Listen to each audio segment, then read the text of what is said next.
We have Coach Shaw here on the main stage. The players will be joining us on the stage on the left here shortly. Coach will give an opening statement, and then we'll open it up for Q&A. And again, a reminder that the microphone is there in the back. Just state your name and affiliation, and then be sure to speak up so the coach can hear you. Thank you. Thank you. Heard the easy listening before I came out here. I don't know if that was a compliment or not, but I appreciate it. Really excited to be here. Very excited to get going with our guys. Many of you know we had a difficult time through COVID, as we all did, but in particular in the Bay Area with the restrictions and the understandable approach, conservative approach to COVID, really hampered our football team. And it's just so nice to have an off season now that started in winter conditioning, full spring football, full summer conditioning. Our team is bigger, faster, stronger than it's been in many years. Really excited about getting back to not just survival football, but attacking football. Very excited about the strengths of our football team right now, which many of you will talk about. Starting with Mckee, who had some really bright spots last year. Never had all three of his starting receivers at the same time the entire time last year. Missed some time with injury. Had a lot of bumps and downs, but you saw a lot of bright spots in there. And I'm really excited about him taking the next step along with our receiving corps. We think we've got one of the best group of guys in the nation. Excited for those guys to get going. I think we've got a guy who's going to come on the scene in E.J. Smith as a complete running back. Both can run it and catch it. Make some explosive plays there. We've got an age and maturity on the offensive line, Excited about that group as well. So excited Caillou Kelly came back. He's going to be one of the top corners in America this year. Very excited about him. Led the conference in pass breakups last year, and anticipate that happening again this year. We've got an aged secondary, an experienced secondary, a group that will play well together. A group that has been a good leadership group for us on our football team, not just on the defense. Our linebacking corps last year, anytime you watched us last year, you saw 3 out of our 4 inside linebackers playing with, as I call it, a Q-tip on one hand or the other. The injuries were really difficult last year. A lot of them were bone injuries, broken hands, broken wrists, things that we couldn't avoid. Our linebacking corps is aged and experienced. Our edge rushers we're really excited about, including David Bailey, an incoming freshman that came to us this spring, has really put some good film out there for us to watch. We're young and inexperienced on the defensive line, but we're also very athletic and physical on the defensive line. So as a football team, I think we're much better than we were a year ago. Definitely much better, and excited to get going. As far as all the college football stuff going on, hey, realignment is realignment. It's been happening for a couple of years now. Surprised about the news in our conference, but my hope is, as I've been saying all year, is that our relationship with USC and UCLA doesn't change, that we continue to play each other even if they're out of conference games. These are long-standing rivalries that I hope that we maintain. I'm still a firm believer that over time, these things will self-correct, whether that's 10, 15, 20 years down the road, whether it is at some point completely reforming the conferences by region or becoming super conferences, whatever, who knows. But for right now, we love being in the Pac-12, and we can hope to maintain those Pac-12 relationships with the other 10 institutions and continue to play high-level football. It's still an incredibly deep conference with some great coaches and a lot of great players that we're really excited about. I'll just touch very briefly on NIL and transfer portal. From my perspective, there are positives with both and negatives with both. As far as Stanford goes, we've taken the positives out of both. We've had very few guys leave us. We've had very few guys join us as transfers. Our academic bar is set very high, and it's not going to change. The people that get into Stanford typically stay at Stanford. We want to play high-level football. We want to compete for championships, as we've done. And at the same time, we want high-level degrees. We want our people going to the NFL. We also want our people going to law school and business school and starting their own companies. So for us, it's just coming and going and leaving and jumping on and off of rosters at different places doesn't really fit who we recruit.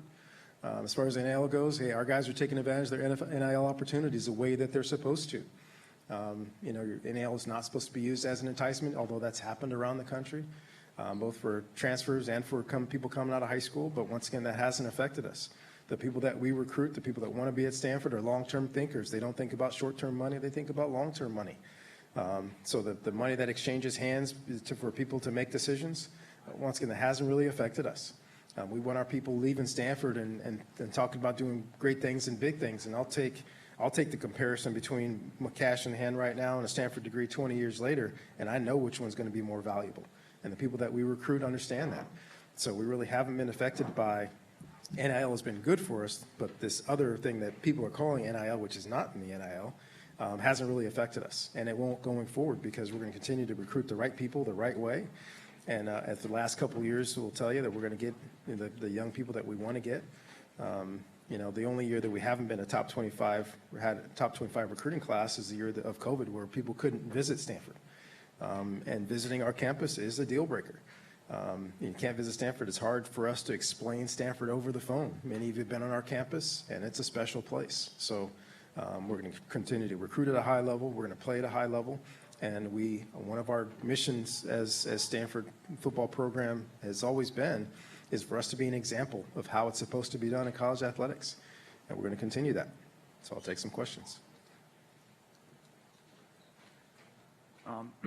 Hey, Coach. Michael Lev with the Arizona Daily Star. You touched on how the sport has changed and continues to change in so many ways.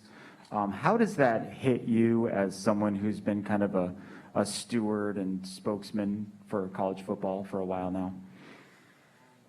There have always been change. There's always been change associated with college athletics. These are just more drastic changes, and a lot of them are happening at the same time, which has been the biggest difference.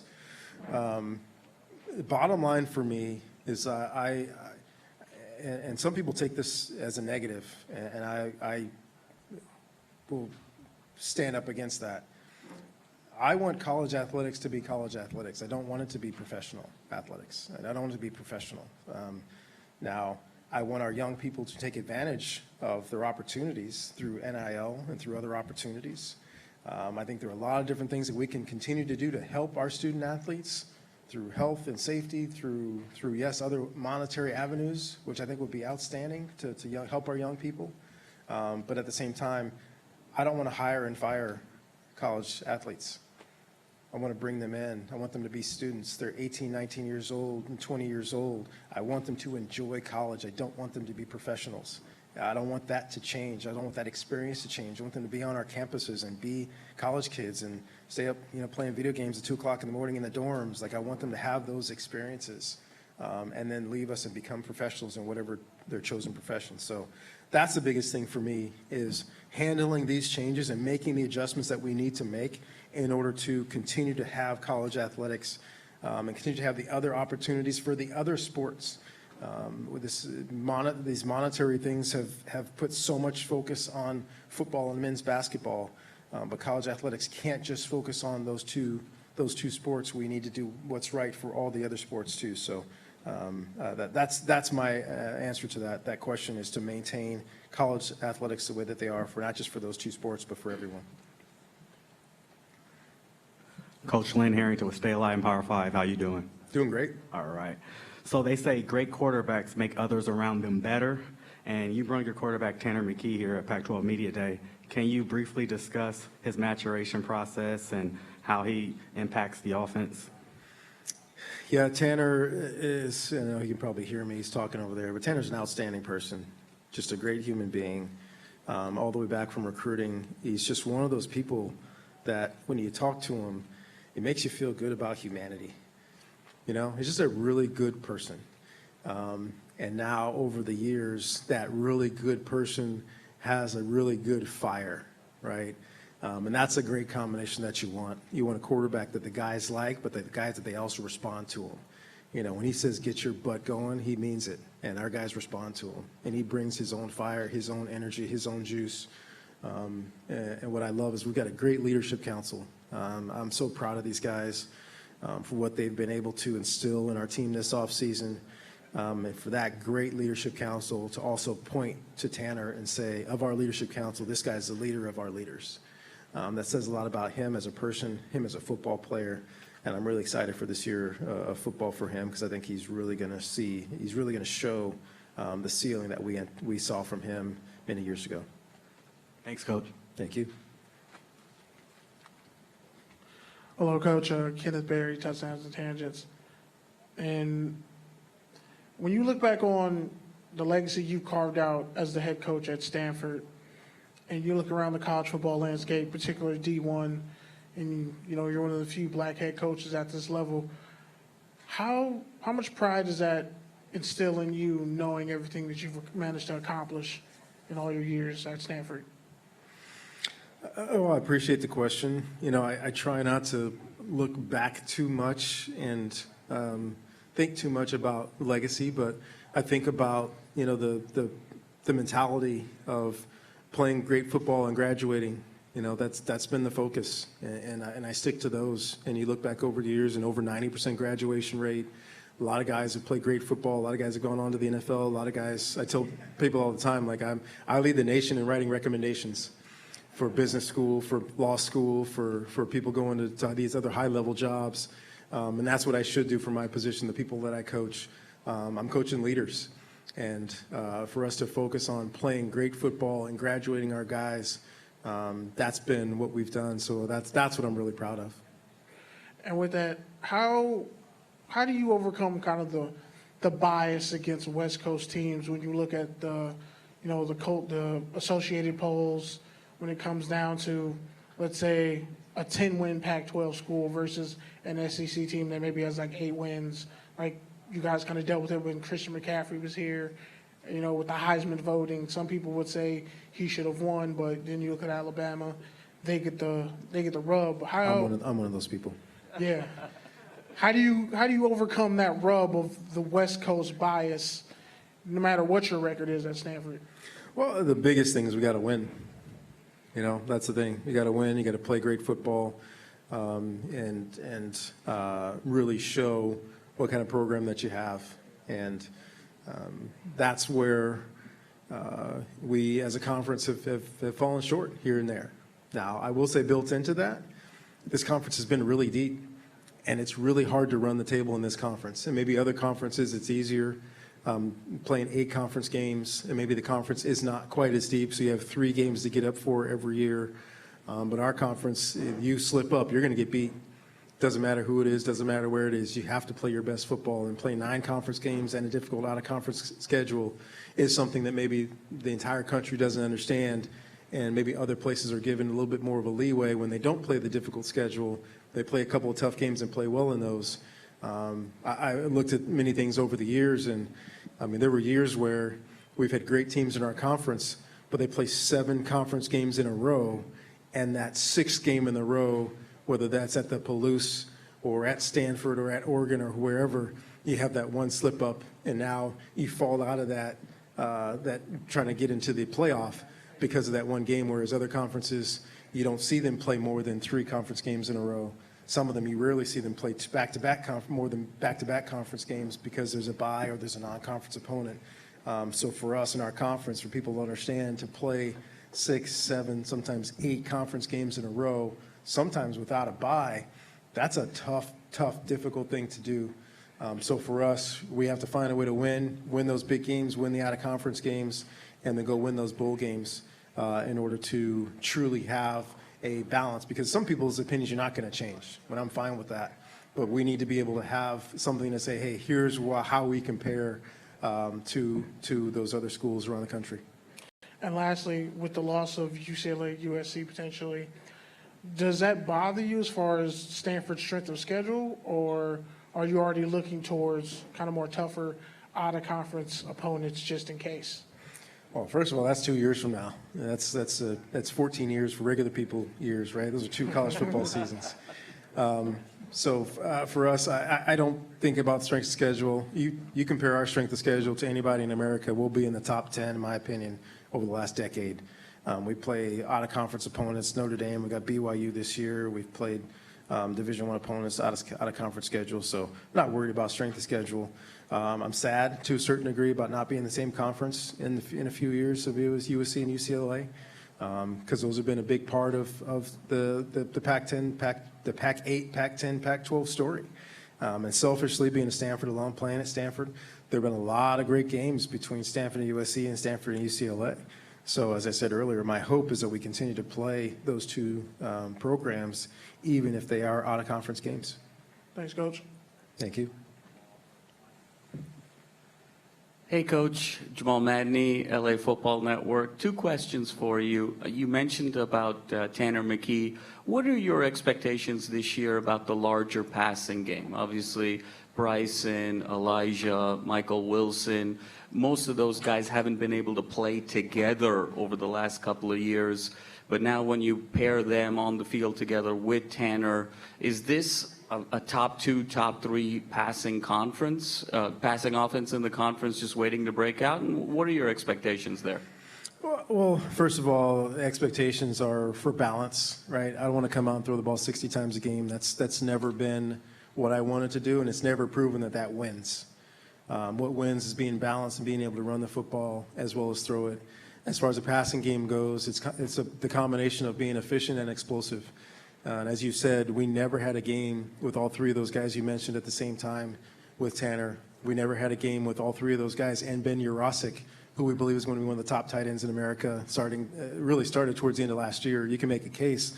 Last month of the season, there was nobody better in America. So now you throw Ben Urosic into that with Tanner, with those 3 receivers, including, not to mention John Humphreys, who also came in and made some big plays for us. Bryce Farrell as well, another Southern California guy that made some big plays for us. So for us to look at it and say we want to be one of the most dangerous teams in America, run and pass, and I believe we've got the talent to do it. And just to follow up, Coach, this morning it felt rather symbolic that it was the Stanford athletic director with the Pac-12 commissioner speaking to the state of the conference. You mentioned the word example. I don't think it's breaking news to say Stanford is arguably the greatest university on earth and most NCAA team championships. Now with the departure of USC and UCLA, does it feel like Stanford is taking on an even greater role as flag bearer of this conference and of the West Coast?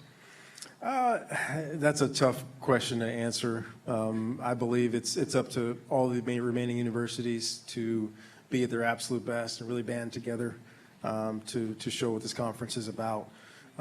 Stanford always thinks that way anyway, regardless of what we're doing, is to be the best at what we do, right? Winning championships in multiple sports, but then also being a top 5 university in the world, not just in the United States, to have outstanding young people that come to our place to flower and do special things.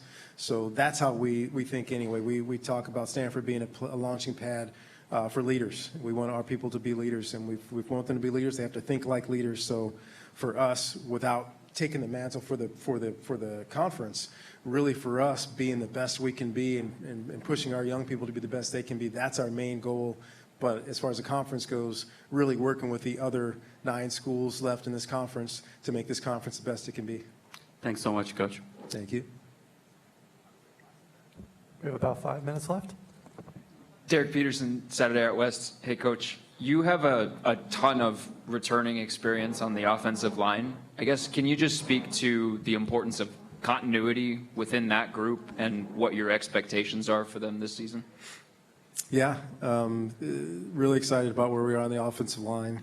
I've said this many times that there's a reason why they call it growing pains, because sometimes it hurts. And we had some growing pains last year, but I think what that taught us really is what we do well and what we don't do well. And really looking at this group and having the off season to really put some things together, both for them physically, but then also schematically in technique that we want to see on the field. So Terry Heffernan has done a great job this offseason. Had a really, really good spring with our offensive line. These guys have put the work in. They are bigger, more explosive, more physical than they were a year ago.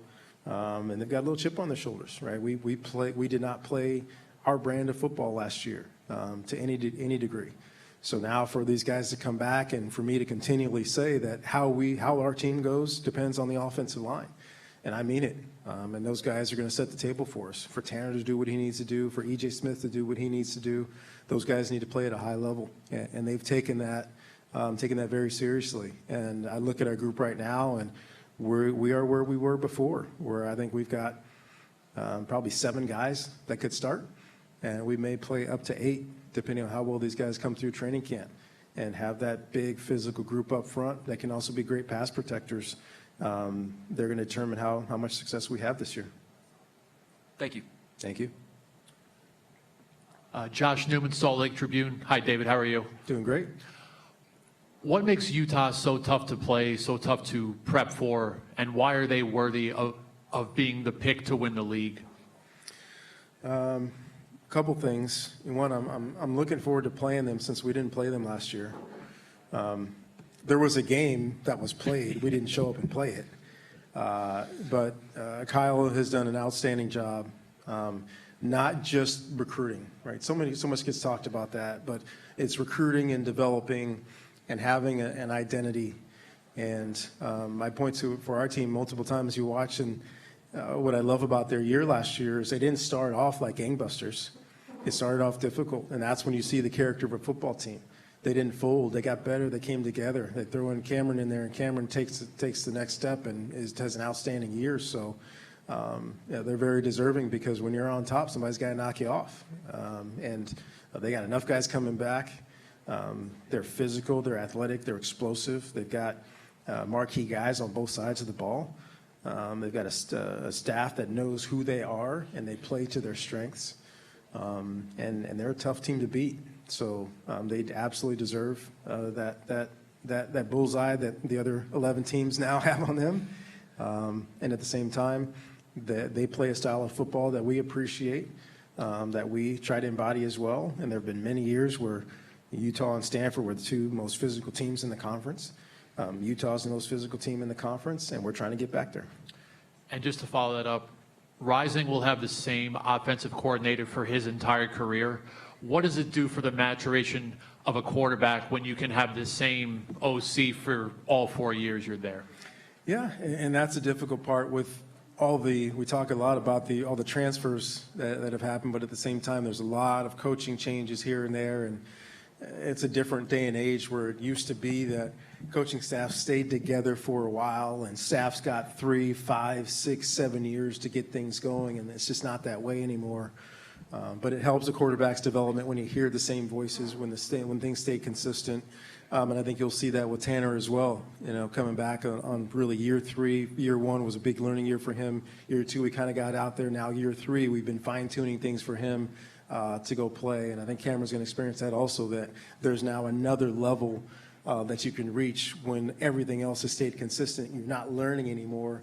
Now, as I say for those guys, now those guys become graduates. Right now they're working on the graduate level. They're not the undergraduate level. They're working on the graduate level of their offense. Thank you, David. Thank you. Okay, that will conclude the morning session. Thank you, David. Great. Thank you all. Good to see you.